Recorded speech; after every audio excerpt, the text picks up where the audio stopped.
everybody? It's your boy, That Comics Guy. I hope everybody who's watching is having a good day, and I thank you for watching.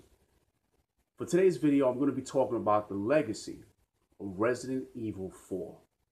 Now, I'm doing this video because recently I decided to buy the game for the Xbox One. 1080p, 60 frames per second. Now, it got me thinking. Over the years, this has been a game that I've always revisited because it's a good game. But not only that, not only is it a good game, there's a legacy that the game was able to create for itself over the years. Now, the way it goes is you had Resident Evil 1, right? Came out, took the world by storm, made fans happy, made gamers happy. You had to be smart about the ammo, the enemies were tough, and it was scary. Then you had Resident Evil 2. Same formula from the original. Two characters now that you could play as. And both characters had two different scenarios. It was a major hit for Capcom, right? Resident Evil 2, one of my personal favorites in the franchise. Then you had Resident Evil 3. Now, Resident Evil 3 gets a lot of slack, but it is a fan favorite. It is one of my favorites. There's a big bad in the form of Nemesis, who you can choose to fight, who you come across rather, numerous times during the campaign, and you could choose to fight him or ignore him. It was a hit, a cult hit, and I like the game. Then fast forward, you have Code Veronica. It does well. But by that point, Code Veronica, in many fans' opinions, not all of them, but in a lot of fans' opinions, the franchise was getting stale. So Capcom decided to change it up a bit and create what has now become Resident Evil 4. Now, when this game came out,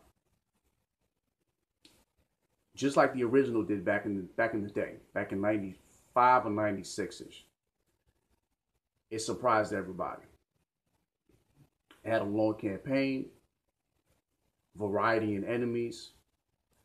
They brought back Leon Kennedy. It was moderately challenging. And it had the over-the-shoulder view for shooting, which at the time was unprecedented. It's because of the over-the-shoulder shooting that a lot of other games copied from. For example, another one of my favorite franchises, Gears of War, definitely copied from Resident Evil 4 with the over-the-shoulder shooting. Now, not only that, but the plot, while straightforward and a little convoluted, was all about Leon S. Kennedy trying to save and protect the president's daughter, Ashley Graham. Now, there were a lot of different addictive elements to the game, not least of which was the leveling up of weapons,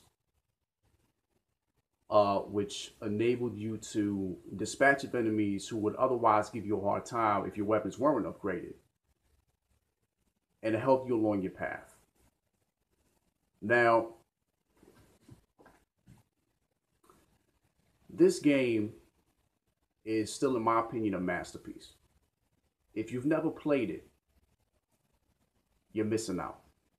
Yes, it's like 11 to 12 years old, but if you've never played the game, you owe it to yourself to play it. It still holds up. You know, in some areas, it still holds up. For instance, one area where it doesn't hold up is the aiming but not being able to move. I'm a fan of that because it adds tension, but to a lot of other people, you should be able to move and shoot. I don't mind it though. I love it.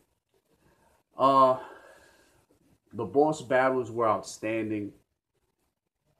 They were There's even a funny thing where my brother Christopher, he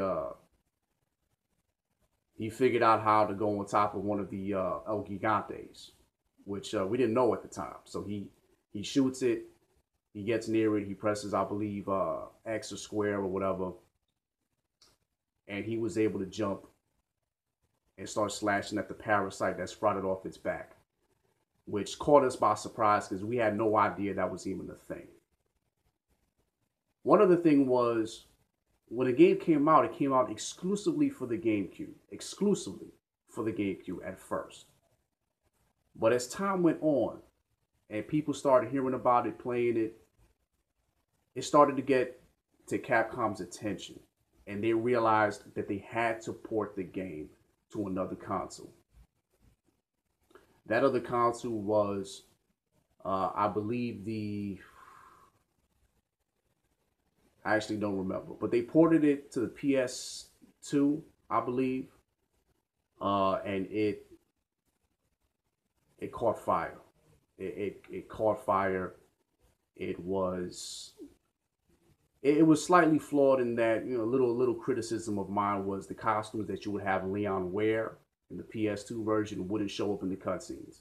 Small little gripe, but nothing too game-changing or major. Just a small little criticism from my point of view.